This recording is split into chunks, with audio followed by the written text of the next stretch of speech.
여기 한국에서 불법 체류자로 일하다 강제 추방당한 태국인이 있습니다.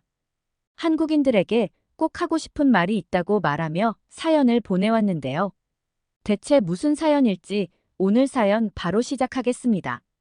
안녕하세요. 태국의 작은 마을에서 태어나 자란 저는 프라차입니다. 우리 가족은 대대로 농사를 지으며 살아왔지만 저는 언제나 더 넓은 세상을 꿈꿔왔어요. 그러던 어느 날 TV에서 우연히 한국 드라마를 보게 되었습니다. 화려한 도시의 모습, 세련된 사람들, 그리고 그들이 누리는 풍요로운 삶, 그 모든 것이 저에겐 꿈만 같았죠. 드라마를 보며 한국어를 조금씩 배우기 시작했습니다.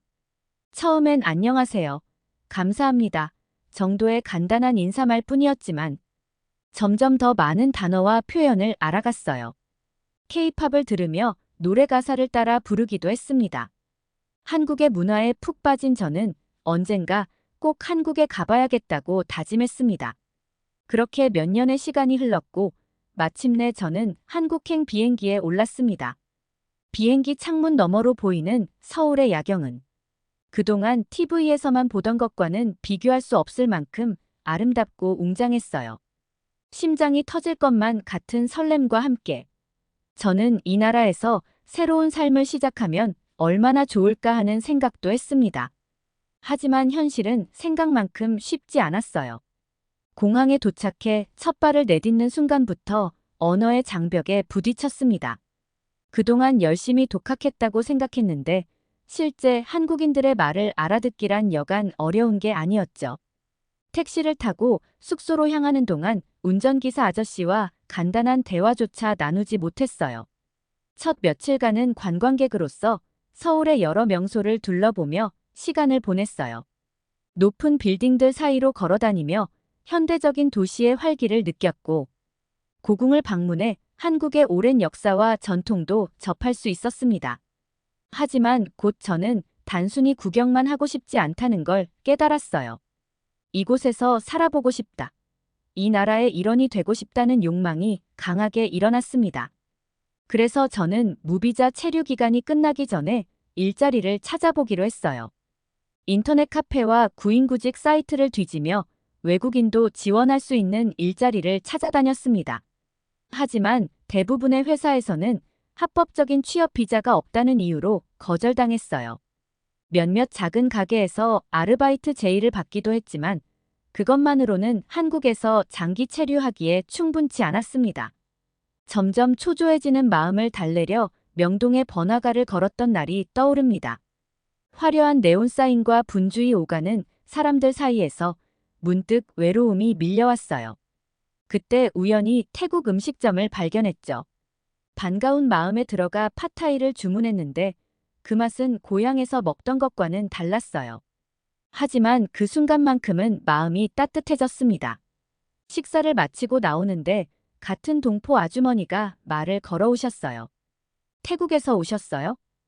태국어로 묻는 그 말에 저는 너무나 반가워 눈물이 날 뻔했습니다.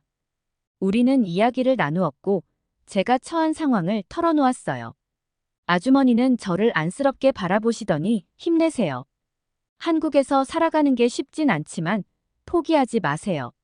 라고 격려해 주셨습니다. 그 말을 들으며 저는 다시 한번 용기를 내기로 했어요. 비록 지금은 어렵고 힘들지만 언젠가는 꼭 이 나라에서 정식으로 일하고 살아갈 수 있을 거라고 믿었습니다. 하지만 제 앞에 놓인 현실의 벽은 생각보다 더 높고 단단했습니다. 취업비자를 신청하려면 먼저 출국 후 현지에서 신청해야 하는데 한국 취업비자를 발급받으려면 여러 절차를 거쳐야 했어요. 한국어 능력 시험도 봐야 했죠. 고민하는 동안 시간은 순식간에 지나서 무비자 체류 시간도 끝이 났어요. 불법 체류자가 된 그 순간부터 제 삶은 완전히 달라졌습니다. 매일 아침 눈을 뜰 때마다 가슴이 철렁 내려앉는 느낌이었어요. 오늘은 무사할 수 있을까? 하는 생각이 항상 머릿속을 맴돌았습니다. 처음에는 단기 아르바이트로 근근히 버텼어요. 건설 현장, 식당 설거지, 전단지 돌리기. 할 수 있는 일이라면 뭐든 했습니다. 하지만 그런 일자리들은 불안정했고 언제 잘릴지 모르는 상황이었죠. 게다가 일당을 제대로 받지 못하는 경우도 많았어요. 한 번은 한 달 동안 일한 식당에서 월급을 받으러 갔는데 주인이 갑자기 "너 불법 체류자지. 신고당하기 싫으면 그냥 가라고" 협박했던 적도 있었습니다. 그때 느낀 무력감과 분노는 지금도 생생해요. 주거 문제도 심각했습니다. 정식으로 계약할 수 없으니 대부분의 집주인들이 저를 받아주지 않았어요. 결국 좁고 습한 지하방을 전전하며 살았죠. 창문 하나 없는 그곳에서 밤마다 천장을 바라보며 고향에 있는 가족들 생각에 눈물을 흘렸습니다. 언어 장벽은 여전히 높았습니다. 한국어 실력이 늘긴 했지만 여전히 복잡한 대화나 문서를 이해하기엔 역부족이었어요. 한 번은 길을 잃고 헤매다 경찰관에게 길을 물은 적이 있었는데 그 순간 제 심장이 얼마나 빨리 뛰었는지 모릅니다. 다행히 그 경찰관은 친절했지만 그 이후로 저는 되도록 사람들과의 접촉을 피하려 했어요. 그래도 모든 게 다 나쁜 것만은 아니었습니다. 같은 처지의 외국인 친구들을 만나 서로 의지하며 살아갔어요. 우리는 서로의 고민을 나누고 일자리 정보를 공유하며 힘을 모았습니다. 특히 방글라데시에서 온 라임이란 친구는 저에게 큰 힘이 되어 주었어요. 그는 합법적인 절차를 통해 저보다 몇 년 먼저 한국에 왔고 여러 가지 노하우를 알려주었죠. 어느 날 라임의 소개로 한 공장에서 일하게 되었습니다. 그곳에서 처음으로 안정적인 일자리를 갖게 되었어요. 비록 힘든 육체 노동이었지만 규칙적으로 월급을 받을 수 있다는 것만으로도 감사했습니다. 공장 사장님은 제 처지를 알면서도 고용해 주셨고 다른 직원들과 똑같이 대해 주셨어요. 그분의 인정 어린 태도에 저는 처음으로 한국에서 받아들여진 느낌을 받았습니다. 하지만 그런 평화로운 나날도 잠시 어느 날 갑자기 공장에 단속이 들이닥쳤어요. 그날의 공포와 혼란은 지금도 잊을 수가 없습니다. 저는 창고에 숨어 떨고 있었죠. 다행히 그때는 발각되지 않았지만 그 이후로 항상 불안에 시달렸습니다. 매일 아침 출근할 때마다 오늘이 마지막일지도 모른다는 생각을 하며 살았어요. 저는 최선을 다해 일했고 시간이 지날수록 인정받았습니다. 사장님은 저를 신뢰하게 되었고 책임감 있는 일들을 맡겨주셨어요. 동료들도 저를 바라보는 시선이 달라졌습니다. 처음 일을 시작할 때는 그저 불법 체류자로만 봤다면 이제는 하나의 인격체로 대해주는 것 같았어요. 하지만 이런 변화 속에서도 불안은 여전했습니다. 언제 단속에 걸릴지 모른다는 두려움. 그리고 언젠가는 이 모든 것을 잃을지도 모른다는 불안감이 항상 저를 따라다녔어요. 밤에 잠들 때면 종종 악몽을 꾸곤 했습니다. 경찰에 쫓기거나 강제로 추방되는 꿈이었죠. 그럼에도 불구하고 저는 포기하지 않았어요.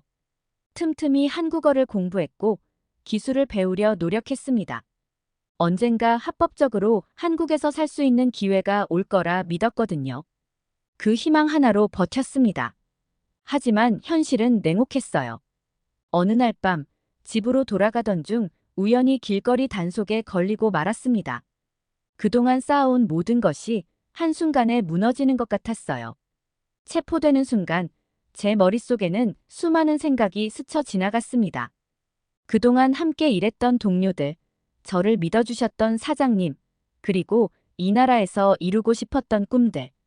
경찰서로 연행되는 동안 제 마음은 복잡했습니다. 한편으로는 두려움과 절망감이 밀려왔지만 다른 한편으로는 이상하게도 안도감이 느껴졌어요. 더 이상 숨어 살지 않아도 된다는 안도감이었을까요? 아니면 이제 모든 게 끝났다는 체념이었을까요? 구금시설에서 보낸 며칠은 제 인생에서 가장 긴 시간처럼 느껴졌습니다. 차가운 콘크리트 바닥에 누워 천장을 바라보며 지난 시간들을 되돌아보았어요. 한국에서의 첫날, 힘들었던 순간들, 그리고 작은 기쁨들까지 모든 것이 주마등처럼 스쳐 지나갔습니다. 결국 저는 강제 추방 절차를 밟게 되었어요. 공항으로 향하는 차 안에서 창밖을 바라보며 눈물을 흘렸습니다. 이렇게 끝나는 건가 하는 생각에 가슴이 무너져 내렸죠. 방콕 국제공항에 도착한 그 순간 저는 마치 시간 여행을 한 것 같은 기분이 들었어요. 몇 년 전 이곳을 떠날 때의 설렘과 희망은 온데간데 없고 이제는 무거운 마음과 불확실한 미래만이 저를 기다리고 있었습니다. 공항을 빠져나와 택시를 탔을 때 창밖으로 보이는 방콕의 풍경이 낯설게 느껴졌어요. 한국에서의 시간이 꿈만 같았습니다. 택시 기사님이 물었죠. 어디서 오셨어요? 저는 잠시 망설이다 대답했습니다. 한국에서요. 그러자 기사님이 웃으며 말씀하셨어요. 아, 돈 많이 벌고 오셨겠네요. 그 말에 가슴이 아팠습니다. 제가 어떻게 돌아왔는지 그분은 모르셨으니까요. 집에 도착했을 때 가족들이 저를 반겨주셨어요. 하지만 그들의 눈빛에서 실망감을 읽을 수 있었습니다. 제가 많은 돈을 모으지 못하고 돌아왔다는 걸 아시고는 한숨을 쉬셨죠. 그 순간 저는 너무나 부끄럽고 죄송했어요. 며칠이 지나자 주변 사람들의 시선이 느껴지기 시작했습니다. 동네 사람들은 궁금해했고 친구들은 수군거렸어요. 프라차가 한국에서 쫓겨났대. 이런 소문이 돌았습니다. 처음에는 그 소문을 부인하려 했지만 곧 포기했어요. 사실이니까요. 특히 힘들었던 건 친구들과의 만남이었습니다. 한국에 가기 전 우리는 항상 함께 어울렸었죠. 하지만 이제는 달랐어요. 그들은 이미 결혼해서 가정을 꾸리고 있었고 안정된 직장에 다니고 있었습니다. 반면 저는 그저 실패자일 뿐이었죠. 어느 날 밤 옛 친구 솜차이를 만났어요. 그는 제게 물었습니다. 프라차, 한국에서 뭐 했어? 많이 벌었어? 저는 잠시 망설이다 솔직히 말했어요. 불법 체류자로 일했다고, 그리고 강제 추방 당했다고요. 솜차이의 표정이 변했습니다. 동정인지 실망인지 모를 감정이 그의 얼굴에 스쳐 지나갔어요. 그래도 넌 한국을 경험했잖아. 솜차이가 말했습니다. 난 평생 이 동네를 벗어나 본 적 없어. 어느 날 우연히 TV에서 한국 드라마를 보게 되었어요. 화면 속 서울의 모습이 너무나 그리웠습니다. 출연자들이 하는 한국말이 귀에 익숙하게 들렸고 그들이 먹는 음식이 입안에서 군침 돌게 했죠. 그 순간 저는 또다시 눈물을 흘렸습니다. 그리움과 후회, 그리고 절망감이 한꺼번에 밀려왔어요. 하지만 그 순간 문득 깨달았습니다. 이렇게 주저앉아 있어서는 안 된다고요. 제가 한국에서 배운 것들, 경험한 것들, 그것들을 여기 태국에서 활용할 수 있지 않을까? 그렇게 생각하니 조금씩 희망이 보이기 시작했어요. 지역 내 한국 기업들을 찾아보기 시작했습니다. 태국에 진출한 한국 기업들이 꽤 많다는 걸 알게 되었어요. 이력서를 작성하고 지원서를 보내기 시작했죠. 처음에는 아무 연락도 오지 않았지만 포기하지 않고 계속 도전했습니다. 한 달이 지나고 두 달이 지나 마침내 한 회사에서 면접 제안이 왔어요. 면접 날 저는 긴장된 마음으로 회사를 찾았습니다. 면접관은 한국인과 태국인 2명이었어요. 그들은 제 이력서를 보고 놀란 듯 했습니다. 한국에서 3년이나 계셨군요. 한국인 면접관이 말했어요. 저는 깊은 숨을 내쉬고 대답했습니다. 네, 그렇습니다. 비록 불법 체류자로 있었지만 그 시간 동안 정말 열심히 일했고 많은 것을 배웠습니다. 한국의 기업 문화, 근면 성실한 태도, 그리고 기술적인 부분까지. 이 모든 경험이 이곳에서 일하는 데 큰 도움이 될 거라고 믿습니다. 면접관들은 잠시 서로 눈빛을 교환했어요. 그리고 태국인 면접관이 말했습니다. 솔직하게 말씀해 주셔서 감사합니다. 일주일 후 기적 같은 일이 일어났습니다.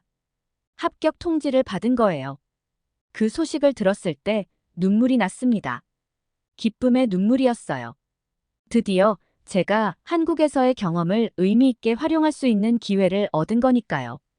부모님께 이 소식을 전했을 때 두 분 다 기뻐하셨어요. 특히 아버지는 프라차, 내가 자랑스럽구나 라고 말씀해 주셨죠. 그 말을 듣는 순간 그동안의 모든 고난이 보상받는 것 같았습니다.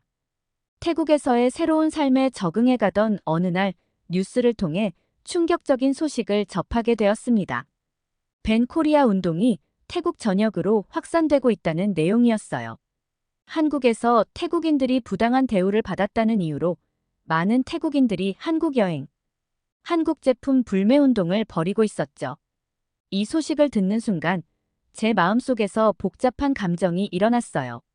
한편으로는 한국에서 겪었던 차별과 강제 추방의 기억이 떠올라 가슴이 아팠습니다.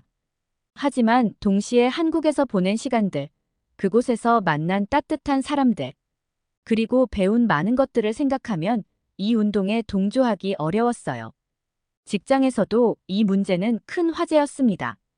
동료들은 자주 이 주제로 이야기를 나눴고 대부분 한국을 비난하는 입장이었어요. 한국 사람들은 우리를 무시해. 그들은 우리를 그저 저렴한 노동력으로만 봐. 이런 말들이 오갈 때마다 제 가슴이 아팠습니다. 어느 날 점심시간에 동료 수리씨 제게 물었어요. 프라차, 넌 어떻게 생각해? 너도 한국에서 고생했잖아. 이 운동에 동참해야 하지 않을까? 그 순간 저는 망설였습니다. 제 경험을 솔직히 이야기해야 할까? 아니면 그저 동료들의 의견에 동조해야 할까? 깊은 숨을 내쉰 후 저는 천천히 말을 꺼냈어요. 맞아요. 저도 한국에서 힘든 시간을 보냈어요. 하지만 그건 제가 불법 체류자였기 때문이에요. 동시에 많은 것을 배웠고 좋은 사람들도 만났어요. 모든 한국 사람들이 우리를 무시하는 건 아니에요. 오히려 이런 극단적인 운동은 양국 관계를 더 악화시킬 뿐이라고 생각해요. 제 말이 끝나자 주변이 조용해졌습니다. 동료들의 표정이 굳어지는 걸 보며 제 마음도 무거워졌어요. 수리 씨 말했죠. 넌 그들 편이구나. 그 말에 가슴이 아팠지만 저는 제 생각을 굽히지 않았습니다. 그날 이후 직장에서의 분위기가 달라졌어요. 동료들은 저를 피하기 시작했고 때로는 한국 노예라는 별명으로 저를 부르기도 했습니다. 이런 상황에서 일하는 것이 힘들었지만 저는 포기하지 않았어요. 대신 저는 제 경험을 나누기 시작했습니다. 한국에서 겪은 어려움뿐만 아니라 그곳에서 배운 것들, 만난 좋은 사람들에 대해서도 이야기했어요. 처음에는 아무도 귀 기울이지 않았지만 점차 몇몇 동료들이 관심을 보이기 시작했습니다. 특히 젊은 직원 나타폰이 제게 다가왔어요. 프라차 선배님, 저는 선배님 말씀이 맞다고 생각해요. 우리가 서로를 이해하려 노력하지 않으면 이런 문제는 계속될 거예요. 그 말을 들으니 눈물이 날 것 같았습니다. 그러던 어느 날 회사에서 중요한 발표가 있었습니다. 한국 본사에서 태국 직원들의 처우 개선과 문화 교류 프로그램을 시작한다는 내용이었어요. 이는 벤 코리아 운동에 대한 대응책이기도 했지만 동시에 양국 간의 이해를 높이려는 노력이기도 했습니다. 이 소식을 들은 동료들의 반응은 다양했어요. 여전히 의심의 눈초리를 보내는 사람들도 있었지만 점차 긍정적인 반응들이 늘어갔습니다. 특히 나타폰 같은 젊은 직원들은 이 프로그램에 적극적으로 참여하고 싶어 했어요. 태국에서의 삶이 안정되어 가는 듯 했지만 제 마음 한구석에는 여전히 한국에 대한 그리움이 자리 잡고 있었습니다. 매일 밤 잠들기 전 창밖을 바라보며 서울의 밤거리를 떠올렸어요. 화려한 네온사인, 분주히 오가는 사람들, 그리고 맛있는 음식들 모든 것이 그리웠습니다. 그날 밤 결심했습니다. 다시 한국으로 돌아갈 기회를 찾아보기로 말이에요. 하지만 어떻게 해야 할지 막막했습니다. 강제 추방된 전력이 있는 저에게 과연 기회가 올까요? 그래도 포기할 순 없었어요. 먼저 한국에서 만났던 친구들에게 연락을 시도했습니다. 소셜미디어를 통해 몇몇 친구들을 찾을 수 있었어요. 떨리는 마음으로 메시지를 보냈습니다. 안녕하세요, 프라차입니다. 기억하시나요? 함께 일했던 태국인 친구예요. 지금은 태국에 있지만 다시 한국에 가고 싶습니다. 혹시 도움을 주실 수 있을까요? 며칠을 초조하게 기다렸지만 대부분의 친구들로부터 답장을 받지 못했어요. 몇몇이 짧게 안부를 물어왔지만 제 부탁에 대해서는 언급을 피했습니다. 이해할 수 있었어요. 제가 불법 체류자였다는 사실을 알고 있는 그들에게 이런 부탁을 하는 것이 얼마나 부담스러울지 잘 알고 있었으니까요. 그래도 포기하지 않았습니다. 이번에는 한국 대사관에 편지를 쓰기로 했어요. 제 상황을 설명하고 다시 한번 기회를 달라고 간곡히 부탁했습니다. 존경하는 대사관 관계자 여러분, 저는 프라차라고 합니다. 몇 년 전 불법 체류자로 강제 추방된 적이 있지만 지금은 정식으로 한국에서 일하고 싶습니다. 제가 한국에서 배운 것들을 바탕으로 양국의 관계 발전에 기여하고 싶습니다. 부디 저에게 다시 한번 기회를 주십시오. 편지를 보낸 후 매일 밤 좋은 소식이 오기를 기도했습니다. 하지만 시간이 지나도 답변은 오지 않았어요. 기다림의 시간이 길어질수록 점점 절망감이 밀려왔습니다. 그러던 어느 날 드디어 대사관으로부터 답장을 받았습니다. 하지만 그 내용은 제 가슴을 무겁게 했습니다. 프라차님의 사연에 깊이 공감합니다. 하지만 현재 한국의 출입국 관리 정책상 과거 불법 체류 경력이 있는 분들의 재입국은 매우 제한적으로 이루어지고 있습니다. 따라서 현 시점에서 귀하의 한국 입국을 허가하기 어렵다는 점을 안타깝게 생각합니다. 그 순간 제 꿈이 산산조각 나는 것 같았어요. 모든 희망이 사라진 듯한 느낌이었습니다. 한동안 아무것도 할 수 없었어요. 그저 멍하니 창밖을 바라보며 시간을 보냈죠. 하지만 시간이 지나면서 저는 천천히 현실을 받아들이기 시작했습니다. 비록 지금 당장은 한국에 갈 수 없지만 그렇다고 해서 제 꿈을 완전히 포기할 순 없다고 생각했어요. 한국 대사관으로부터 부정적인 답변을 받은 지 3개월이 지났습니다. 그동안 저는 많은 것을 경험했고 더 많은 것을 배웠어요. 비록 한국에 가지 못하는 현실은 변하지 않았지만 제 마음속에는 여전히 한국에 대한 사랑과 그리움이 자리 잡고 있었습니다. 비록 저의 한국 입국은 거절되었지만 현재 한국과 태국에서 불법 체류자 문제가 커지는 것을 보고 제 마음을 전달하고 싶은 마음의 사연을 보내게 되었습니다. 제가 저지른 실수로 인해 여러분께 폐를 끼쳐 정말 죄송합니다. 그럼에도 불구하고 한국에서 보낸 시간은 제 인생에서 가장 소중한 경험이었습니다. 여러분의 따뜻한 마음, 근면성실한 태도, 그리고 발전하는 문화를 배울 수 있어 정말 감사했습니다. 비록 지금은 한국을 방문할 수 없지만 언젠가 꼭 다시 한국 땅을 밟고 싶습니다. 그때는 더 성숙하고 준비된 모습으로 찾아뵙고 싶어요. 그동안 태국에서 열심히 일하며 한국과 태국의 관계 발전을 위해 노력하겠습니다. 한국, 정말 고맙습니다. 그리고 사랑합니다. 우리 꼭 다시 만나요. 두 번째 사연 시작합니다. 하얼빈은 단순히 안중근 의사의 이야기를 넘어 오늘날 한국인들이 자신들의 역사를 어떻게 바라보고 있는지를 보여줍니다. 이 영화는 과거의 영웅을 기리는 동시에 현재 한국이 직면한 역사 문제에 대한 성찰을 촉구하고 있습니다. 일본이 역사를 왜곡하고 싶어도 그 진실은 결국 밝혀지고 있습니다. 라고 말하는 영화평론가가 있습니다. 대체 무슨 사연일지 오늘 사연 바로 시작하겠습니다. 안녕하세요. 제 이름은 브리어나입니다. 캐나다 출신 영화평론가로 오늘 밤 토론토 국제영화제에서 기대하던 한국 영화 하얼빈을 볼 수 있게 되어 가슴이 두근거렸습니다. 한국 영화에 대한 제 애정은 남달랐어요. 처음 한국 영화를 접한 건 대학 시절이었습니다. 그때 본 설국열차의 충격적인 반전과 깊이 있는 연출에 완전히 매료되었죠. 그 후로 저는 한국 영화의 독창성과 깊이에 푹 빠져 있었어요. 특히 한국 영화 산업의 눈부신 발전은 저에게 끊임없는 영감의 원천이 되었습니다. 영화제 입구에 도착해 들뜬 마음을 진정시키려 심호흡을 했어요.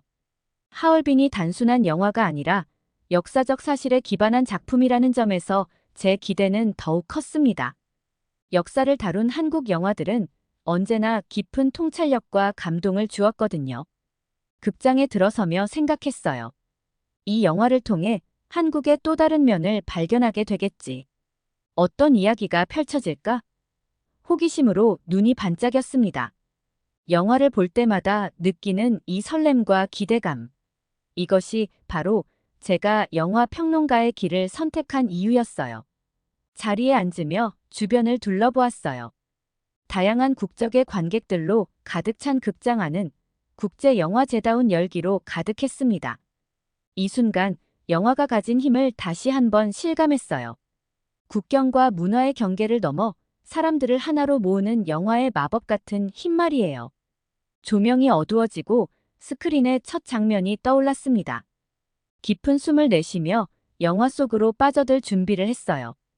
이 영화가 제 인생을 어떻게 변화시킬지 전혀 알지 못한 채로 말이죠.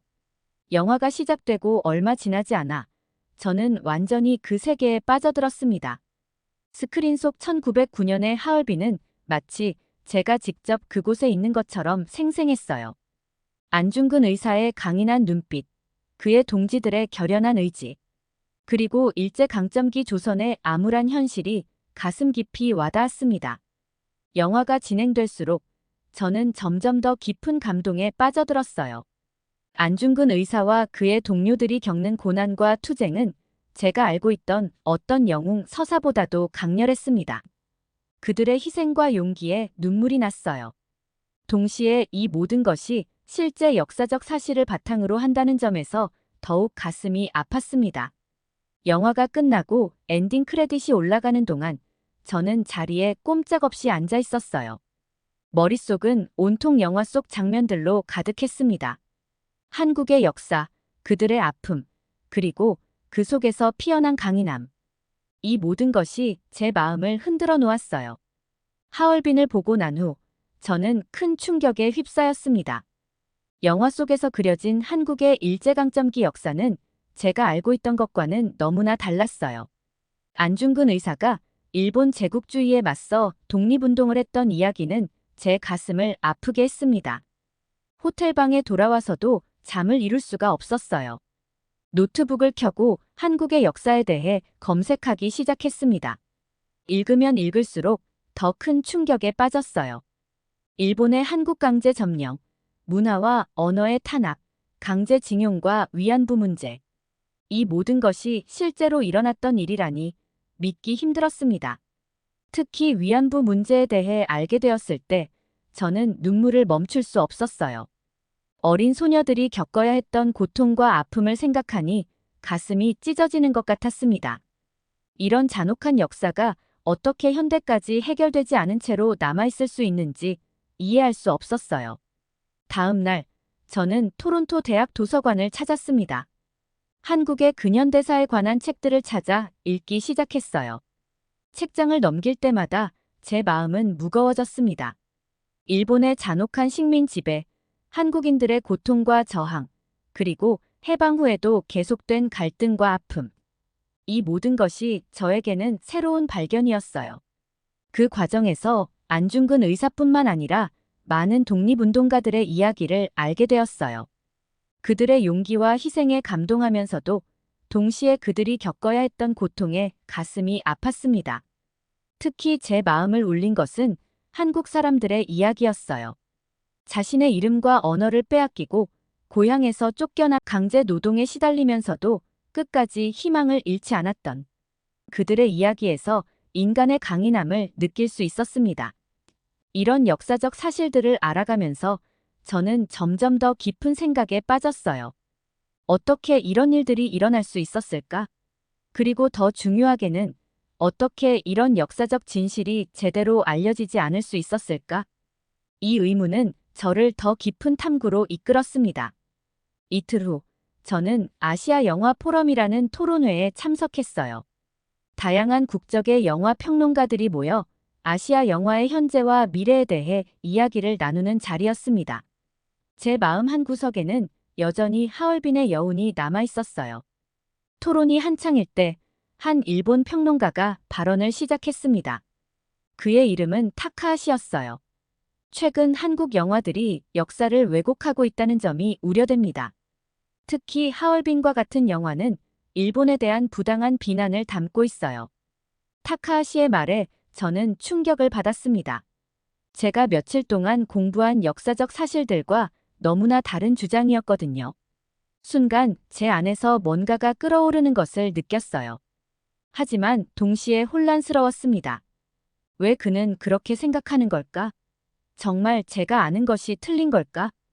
용기를 내어 손을 들고 발언권을 얻었어요.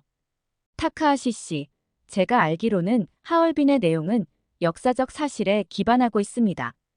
일본의 식민 지배와 그에 대한 한국인들의 저항은 실제로 있었던 일이에요. 이것을 어떻게 왜곡이라고 할 수 있을까요? 타카하시는 제 질문에 불편한 기색을 보였습니다. 브리어나 씨, 당신은 서양인이라 동아시아의 복잡한 역사를 이해하기 어려울 겁니다. 일본은 한국의 근대화에 기여했어요. 그런데 한국은 그런 사실은 무시한 채 일본을 악당으로만 그리고 있죠. 그의 말에 저는 더욱 혼란스러워졌어요. 제가 알게 된 사실들과 너무나 달랐기 때문입니다. 하지만 동시에 그의 말에도 일리가 있을지 모른다는 생각이 들었어요.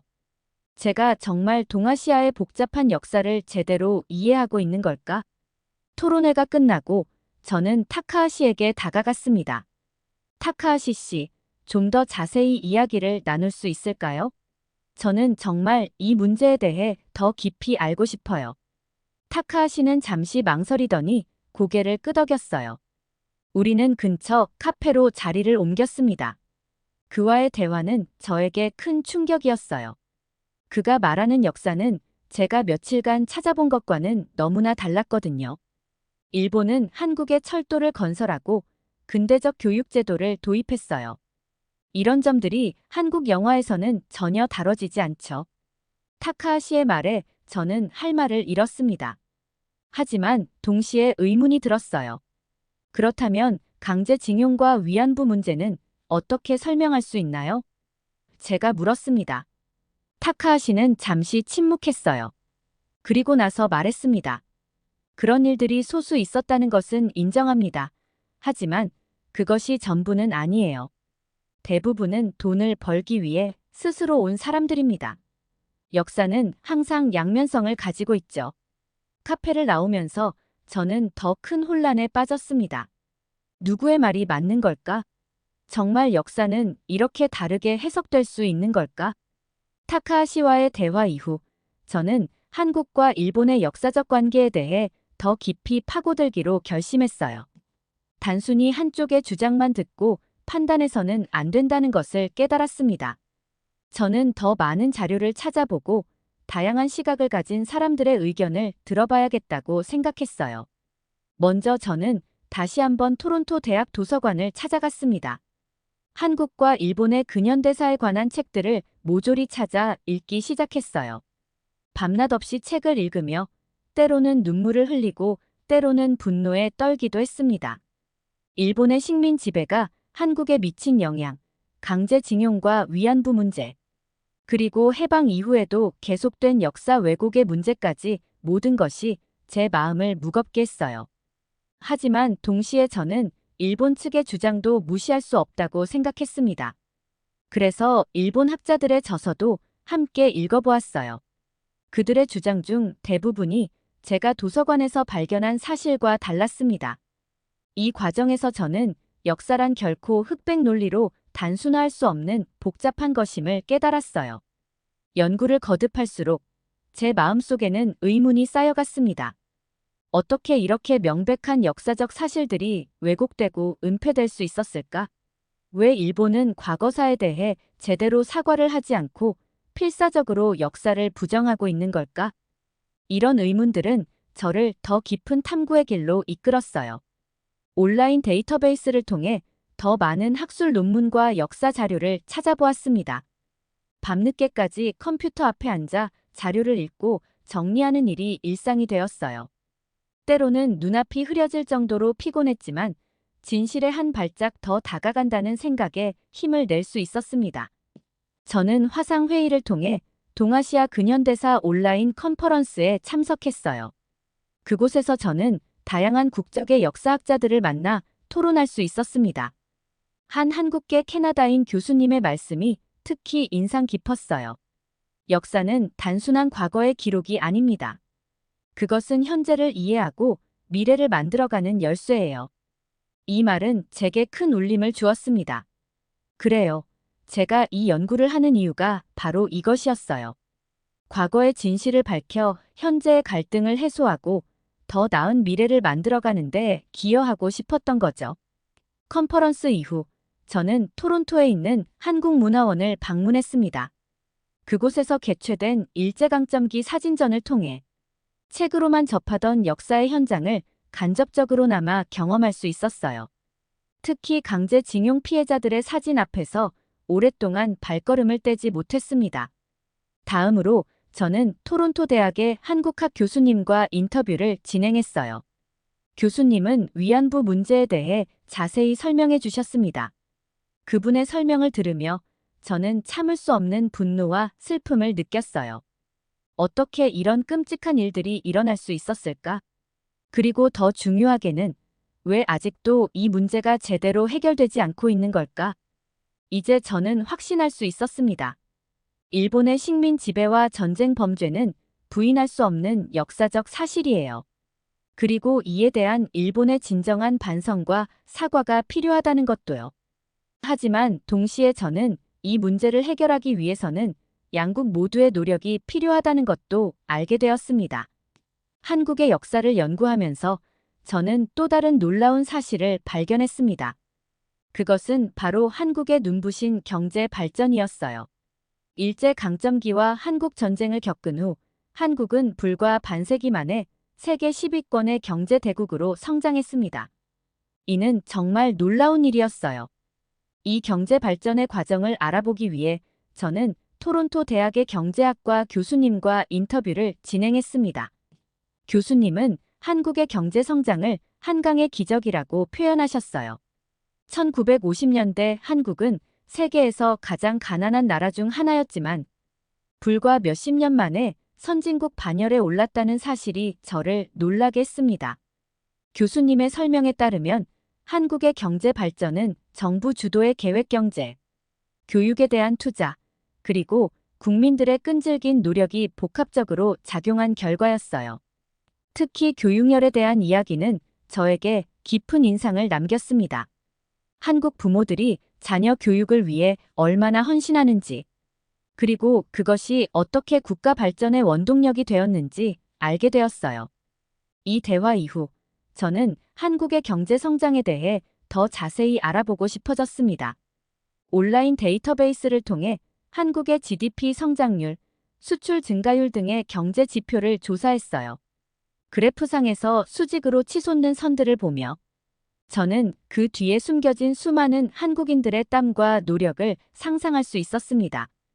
특히 인상 깊었던 것은 한국의 기술 혁신 능력이었어요. 삼성, 현대, LG 같은 세계적으로 유명한 기업들의 성공 스토리를 읽으며 저는 한국인들의 창의성과 도전 정신에 감탄했어요. 그러다 문득 이런 생각이 들었습니다. 어떻게 이렇게 짧은 시간 안에 이런 놀라운 변화를 이룰 수 있었을까?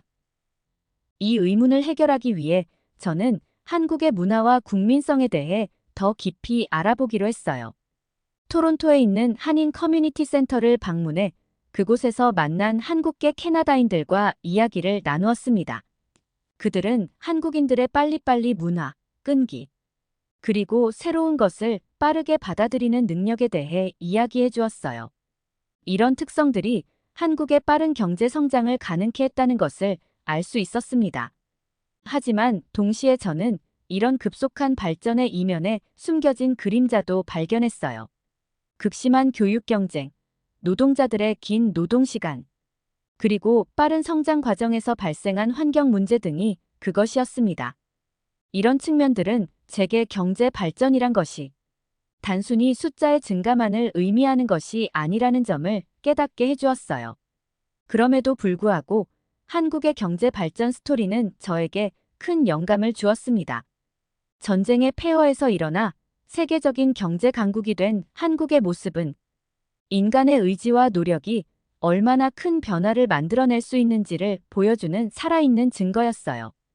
이 모든 연구 과정은 제가 한국 영화를 바라보는 시각을 더욱 풍부하게 만들어 주었습니다. 이제 저는 영화 속에 등장하는 한국의 도시 풍경, 등장인물들의 생활 모습 등을 통해 한국의 경제 발전 과정을 읽어낼 수 있게 되었어요. 예를 들어 기생충이라는 영화에서 부자와 가난한 가족의 대비를 통해 한국 사회의 양극화 문제를 볼 수 있었죠. 더불어 이런 경제 발전의 배경을 이해함으로써 한국 영화들이 다루는 사회 문제들을 더 깊이 있게 이해할 수 있게 되었습니다. 급속한 산업화 과정에서 발생한 가족 해체, 세대 간 갈등, 도시와 농촌의 격차 등의 주제들이 이제는 새로운 의미로 다가왔어요. 이 모든 경험을 통해 저는 한국에 대한 더 깊은 존경심을 갖게 되었습니다. 역경을 극복하고 놀라운 성장을 이뤄낸 한국인들의 저력에 감탄하게 되었어요. 동시에 이런 발전 과정에서 발생한 문제들을 직시하고 해결하려는 한국 사회의 노력도 높이 평가하게 되었습니다. 이제 저는 한국 영화를 완전히 다른 시각으로 바라보게 되었어요. 단순한 엔터테인먼트가 아닌 한 나라의 역사와 문화, 그리고 국민의 정신이 깃든 예술 작품으로 말이죠. 이러한 변화는 제 평론 활동에도 큰 영향을 미쳤습니다. 예전에 미나리라는 영화를 보고 쓴 평론에서 저는 이전과는 다른 접근 방식을 시도했어요. 영화의 기술적인 면이나 연기력을 논하는 것을 넘어서 이 작품이 한국인의 이민 경험과 가족의, 그리고 한국인의 정신을 어떻게 표현하고 있는지에 초점을 맞췄습니다. 제 평론은 기존과 달라졌어요. 미나리는 단순한 이민자 이야기가 아닙니다. 이 영화는 한국인의 끈기와 희생, 그리고 새로운 땅에서 뿌리내리려는 의지를 섬세하게 그려낸 작품입니다. 황금빛 들판 위로 떠오르는 태양은 마치 한국의 국기를 연상시키며 주인공 가족의 도전은 한국의 근현대사를 압축적으로 보여주는 듯합니다. 이런 새로운 시각의 평론은 많은 독자들의 호응을 얻었어요. 특히 한국계 캐나다인들로부터 우리의 이야기를 이해해 주셔서 감사합니다라는 메시지를 받았을 때 저는 제가 올바른 방향으로 가고 있다는 확신을 갖게 되었습니다. 또한 저는 한국 영화의 역사에 대해서도 깊이 있게 다루기 시작했어요. 하얼빈을 평론하면서 저는 이 영화를 한국 역사 영화의 계보 속에서 조명했습니다. 1959년작 독립협회부터 시작해 암살, 밀정 등을 거쳐 하얼빈에 이르기까지 한국 영화가 어떻게 자국의 역사를 다뤄왔는지를 분석했어요. 이 과정에서 저는 한국 영화의 성장이 곧 한국의 역사적 성숙을 반영한다는 사실을 깨달았습니다. 초기에는 단순한 애국심 고취에 머물렀던 역사 영화들이 이제는 복잡한 역사적 맥락과 인물의 내면까지 섬세하게 다루고 있더라고요. 제 하얼빈 영화평론은 이렇게 결론을 맺었습니다. 하얼빈은 단순히 안중근 의사의 이야기를 넘어 오늘날 한국인들이 자신들의 역사를 어떻게 바라보고 있는지를 보여줍니다. 이 영화는 과거의 영웅을 기리는 동시에 현재 한국이 직면한 역사 문제에 대한 성찰을 촉구하고 있습니다. 일본이 역사를 왜곡하고 싶어도 그 진실은 결국 밝혀지고 있습니다. 이 결론을 쓰면서 저는 제 말이 논란을 일으킬 수 있다는 것을 알고 있었어요. 하지만 때로는 불편한 진실을 말하는 것도 평론가의 역할이라고 생각했습니다. 물론 이로 인해 일부 독자들의 반발을 살 수도 있겠죠. 그럼에도 불구하고 영화가 전하고자 하는 메시지를 정확히 전달하는 것이 제 의무라고 믿었습니다. 이제 저는 제 역할이 단순한 영화 평론을 넘어선다고 생각합니다. 저는 한국 영화라는 창을 통해 한국의 역사와 문화, 그리고 정신을 세계에 알리는 문화대사가 된 것 같아요. 이는 제게 큰 책임감을 안겨주지만 동시에 큰 자부심과 보람을 느끼게 해줍니다. 앞으로도 저는 계속해서 한국 영화에 대한 이해를 깊이 하고 그 안에 담긴 한국의 이야기를 세계에 전하고 싶어요. 그리고 언젠가는 직접 한국을 방문해 제가 영화로만 보아왔던 그 땅을 직접 경험하고 싶습니다. 그때까지 저는 여기 캐나다에서 영화를 통해 한국과 소통하며 그 아름다움을 알려나갈 거예요.